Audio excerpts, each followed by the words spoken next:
Cool. Awesome. Thanks, Alejandro. He's my tech. Okay, you guys can see the computer screen. Cool. Yes. All right. I apologize for not lint rolling my suit beforehand. Okay. Cool. Hi. Hi. Okay. All right. I'm ready. Hi. I'd like to start off by saying thank you to the MFA faculty, especially Program Director Ellen Mueller and Senior Administrative Assistant Kylie Van Note. I'd also like to thank my mentors, Preston Drum and Sam Houlihan, and my thesis committee members, Jen Caruso and Andy Sturdivant. I'd also like to give a shout out to my MFA cohort, my pals at the library, and all the spooky goth nerds and dumb punks watching at home. Thank you, and thanks for your support. Cool. Awesome. Well, I'm Trina Fernandez. I work in photographic installation, and I came here from California to study loneliness and boredom, and then a pandemic happened, and all of my dreams came true. Being in this MFA program has really made me think about what I do in my practice and the place that I hold in photography. And while that sounds really heady, it's easiest to start this story at the beginning of my interest in the medium. MySpace was a wonderful platform that allowed us to rapidly share dumb thoughts and pre-selfie selfies with these newfangled digital cameras. I graduated college around the time that Instagram took the world by storm with a degree in photography, and all of a sudden, any job aspirations that I had were fairly obsolete. So to say that I'm a little salty and a little bit vain is quite the understatement. Having my adult life very much dictated by the internet up to and including now as I sweat nervously trying to figure out how to use Zoom has made me question the image and whether or not the camera could ever capture my true feelings. I'm actually really lonely, and it's not like all the time, but it's a feeling that comes up pretty frequently for me. I felt this way most of my life, and in part because of social media, I think that we all are. I started formally looking at this idea on the heels of the pandemic in my project, I'm Doing Fine, How Are You Holding Up?, which was an open Instagram story consisting of images taken and created only using my phone. I looked at how the only way to connect to people during this strange time was through social media, and how we were all creating stories about being fine when in reality, the situation's really fucked up and we're not addressing how we're really feeling. Images of my depression and loneliness scared people, and the amount of messages, including suicide hotline numbers, rolled in. This, in fact, is what a lot of my work speaks to, which is telling the truth in the photograph and the uncomfortable feelings that people have when trust is involved. So despite the uneasy reception as art critique, some followers of mine were thankful for someone being honest about their depression on social media and the difficulty it is handling that in the time of isolation. It's important to me that in my work that I normalize these feelings of loneliness so as to connect and share common grounds with other people who may feel that way too. Loneliness can be a difficult thing to describe. It's something that we've all experienced, and in its nature is not something that we can share. In 2017, former Surgeon General Vivek Murthy declared loneliness as an epidemic, and almost wholeheartedly everybody agreed. The endless nights scrolling through news and other people's happiness has left us not as connected and social as the media implied, and we all recognize that this is something that affects our lives. On these platforms, our vision of people we're loosely attached to has become reliant on the story that they tell in a photograph for an audience, and how can we fully trust this image? While truth in photography has been a hot subject, my research has taken me to this theory that I have to find better wording for. If we experience loneliness because of a lack of trust, and there's an inherent lack of trust in the photograph, yet the image is what we spend our time with, then we're all lonely as hell and we need to work on it ASAP. Philosopher Lars Svensson in his book, A Philosophy of Loneliness, states, no one can live completely without trust. In almost every daily situation in which you find yourself, you rely on other people. For example, you trust that they're not a suicide bomber and that a person is generally telling the truth, and so on. Without this kind of trust, you would become paralyzed. Photographer Nan Golden, whose most popular project, The Ballad of Sexual Dependency, which was a 15-year documentation of her life on slide film, expresses fear of photographic manipulation and trust in social media, and in a 2012 afterward states, this work was always about my reality. the hard truth, and there was never any artifice. The joy and sadness that comes out of these photographs becomes not only a documentation of her time, but a way to express the feelings and truths that she was unable to see in the moment. I emulate the ballad of sexual dependency in my project 2020 Quarantine 100 Days of Space, where for the first 100 days of this pandemic, I photographed every 5 minutes of quarantine. As it turns out, it's very difficult to lie to the camera when it sits on your shelf and photographs you eating snacks. And also texting on your phone. That's all I did. Oops, let's see. Jumping on this project immediately after shelter in place was in order highlights the process that I use when creating new work. So I feel like shit. Then I distract myself from feelings by creating instead of addressing. I take a step back and I look at my feelings. I generally feel better and I share feelings. And finally, I find connection to people who may be lonely too. This project yielded over 50,000 images, an archive that I wasn't prepared to handle. But in the grand scheme of things, what's another 50,000 on top of 2 terabytes worth of hard drives? Concerning the overwhelming amount of images we're surrounded with a day, my project, Fans Only, looked at the inundation of personal selfies gathered over the last 3 years, poking fun of popular social platform OnlyFans, where people can subscribe to an individual or couple for premium content. I turned these selfies into commodity, a la trading cards from the 90s, where 1 in every 10 packs includes a nudie image of me, creating rarity and an urge to collect.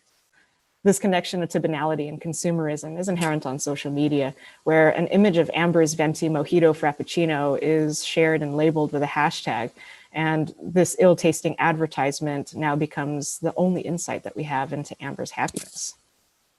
The influencer mentality rampant on platforms like Instagram is essentially normal people trying to connect to an audience to sell stuff. In the essay, Boredom, Repetition, Inertia, Contemporary Photography, and the Aesthetics of the Banal, author Eugenie Schinkel defines banality as a feature of a late capitalist culture where empty moments are no longer a novelty, but a void to be filled. Banality and the banal are descriptive of the ways we fill this time and the objects with which we fill it, stating that banality is simply the idea that we are bored because we have too much stuff. Photographer Bill Owens unintentionally addresses banality when he photographed the mass immigration of families to the West Coast suburbs in the early 1970s in his aptly titled project, Suburbia. The simple frame subjects, often in the backdrop of their own homes, become the definition of banal as they reckon with the new experience of excess. This unintentional boredom is displayed in my work, Do It Yourself, Hang in There Baby, where I look at my relationship to my mother through a homemade cookbook she pieced together in the 80s. Recreating images of my daily meals in a nostalgic fashion, this project addresses the future my mother and I hoped for as influenced by capitalism and the lonely reality that we find ourselves in, marked by capitalism. All of my projects are deeply personal, dealing with the past that affects my everyday and the difficulty I have staying in the present. 1 part therapy and 1 part societal critique, all of my projects speak to this idea that too much stuff, social media and the inundation of the image included, is a poor substitution for human connection, and that by being open and honest, we can maybe connect to each other in a more meaningful way. As I continue this research on loneliness and boredom, filling in the gap between the social image and trust, it's only suiting that we should enter our second quarantine here in Minnesota. I think about how far I am away from my friends and my family, and you, and just how badly I wish to see your face, not only to suffice my feelings, but to see yours as we try to navigate our loneliness together and apart. Thank you.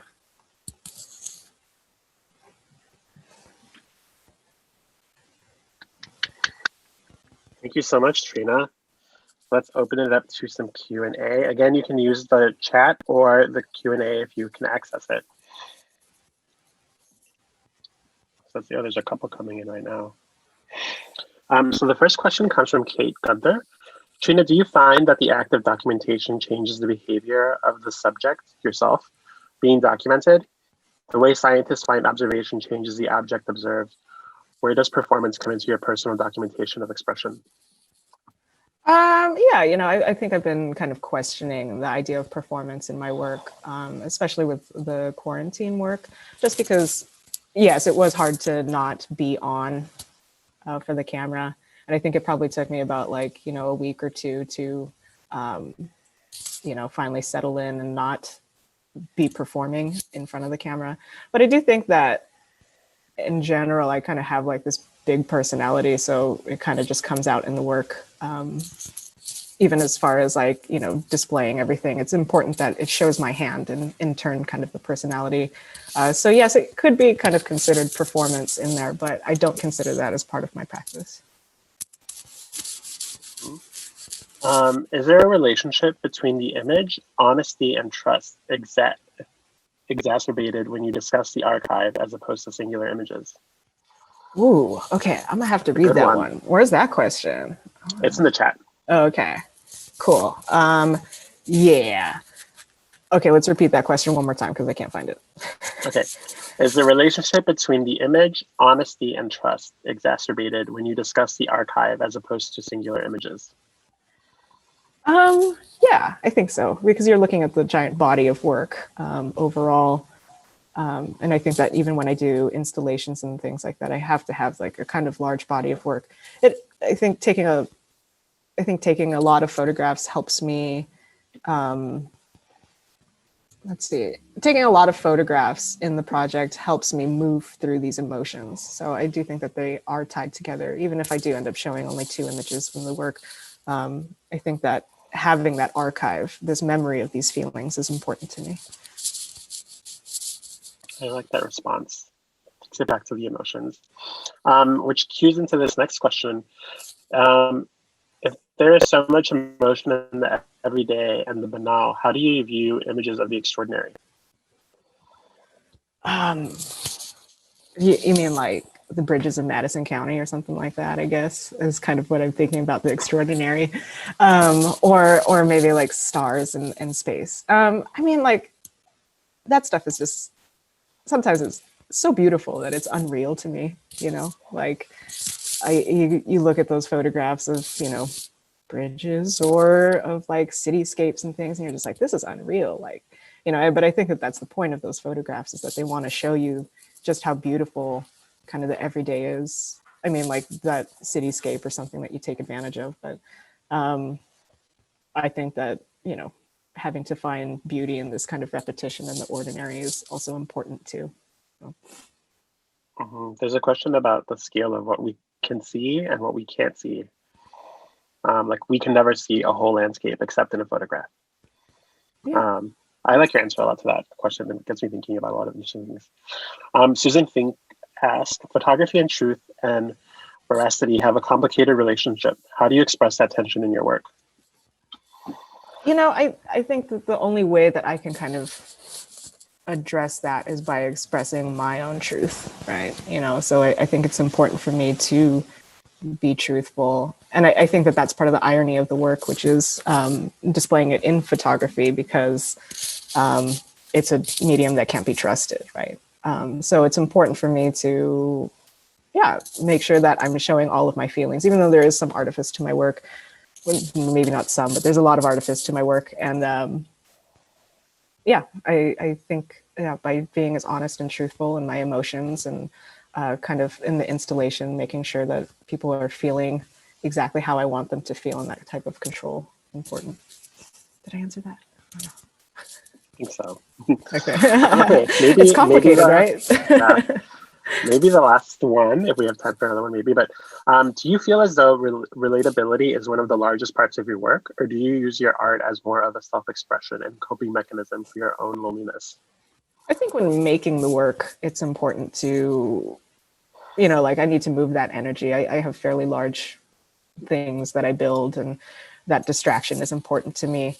But I do think that being able to relate to people is really important, and being able to show the fact that I have these feelings and that it's okay for you to have these feelings as well, is pertinent to the work. So relatability, very much important. And I think that also at the end that the conversation that happens afterwards as well is also important, because it's about connection and, helping each other out. So. Mm-hmm. Great. Okay, I think that's a perfect place to stop and take our next break. Trina, thank you so much. Everyone's clapping, not just me. You just can't see them. So let's take our next 5-minute break and regroup at 12:15.